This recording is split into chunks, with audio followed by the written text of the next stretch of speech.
దేవుడు లక్ష్య పెట్టేది, దేవుడు చూసేది అని తెలుసా? నీ హృదయాలు దేవుడు చూసేటువంటి వాడు. ఆయన చూసినప్పుడు ఈ హృదయం ఎలా ఉండాలంట? గర్వంతో నిండి ఉండకూడదు. కొంతమంది హృదయాలు ఎలా ఉంటాయి తెలుసు పిల్లరా? చాలా గర్వంగా ఉంటారు. వారి ఆలోచనలో, వాళ్ళ మాట తీరులో, వారి ప్రవర్తనలో, వారు నడిచే విధానంలో కనపడుతుంది వాళ్ళు ఎంత గర్విస్తులు అనేది కదండి.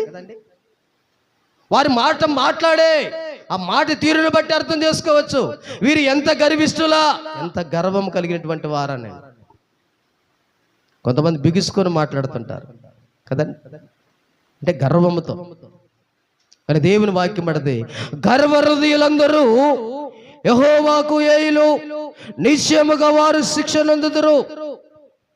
అందుకే దేవుని వాక్యం మూడోదిగా ఏం పరీక్షించుకోమంటున్నాడంటే, దేవుడు మీ హృదయాలను పరీక్షించుకోనండి.